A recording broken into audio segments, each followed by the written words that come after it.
1188મો શબ્દ મિત્રો જમવું. જમવું ને અંગ્રેજીમાં શું કહેવાય? તો જમવું ને અંગ્રેજીમાં કહીશું ડાઇન. DINE ડાઇન મતલબ કે જમવું. 1189મો શબ્દ મિત્રો જલેબી. જલેબીને અંગ્રેજીમાં શું કહેવાય? તો જલેબીને અંગ્રેજીમાં કહીશું N Indian sweet. ANINDIAN Indian SWEET sweet. N Indian sweet મતલબ કે જલેબી.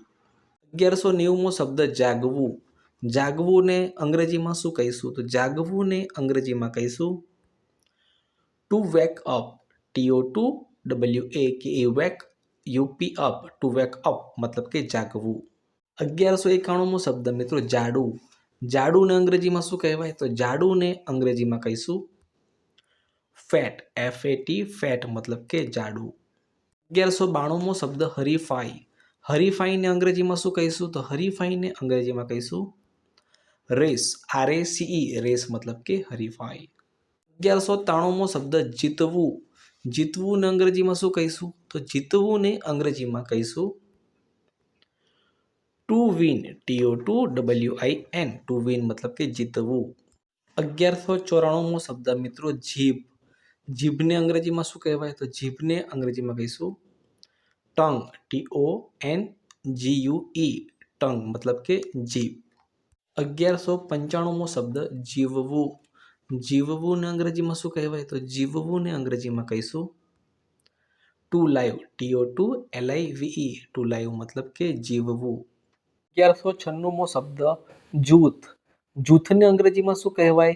તો જૂથને અંગ્રેજીમાં કહીશું ગ્રુપ. GROUP ગ્રુપ મતલબ કે જૂથ. 1197મો શબ્દ જોખમ. જોખમને અંગ્રેજીમાં શું કહેવાય? તો જોખમને અંગ્રેજીમાં કહીશું ડેન્જર. DANGER ડેન્જર મતલબ કે જોખમ. 1198મો શબ્દ જોર. જોરને અંગ્રેજીમાં શું કહેવાય? તો મિત્રો જોરને અંગ્રેજીમાં કહીશું સ્ટ્રેન્થ. STRENGTH સ્ટ્રેન્થ મતલબ કે જોર. 1199મો શબ્દ મિત્રો ઝાડા. ઝાડાને અંગ્રેજીમાં શું કહેવાય? તો ઝાડાને અંગ્રેજીમાં કહીશું ડાયરિયા. DIARRHEA ડાયરિયા મતલબ કે ઝાડા. 1200મો શબ્દ મિત્રો ઝુમખો. ઝુમખોને અંગ્રેજીમાં શું કહેવાય? તો ઝુમખોને અંગ્રેજીમાં કહીશું બંચ. BUNCH બંચ એટલે કે ઝુમખો. 1201મો શબ્દ ઝેર. ઝેરને અંગ્રેજીમાં શું કહીશું? તો ઝેરને અંગ્રેજીમાં કહીશું પોઈઝન. POISON પોઈઝન મતલબ કે ઝેર. 1202મો શબ્દ મિત્રો ટામેટું. તો ટામેટુને અંગ્રેજીમાં શું કહેવાય? તો ટામેટુને અંગ્રેજીમાં કહીશું ટોમેટો. TOMATO ટોમેટો મતલબ કે ટામેટા કે ટામેટું.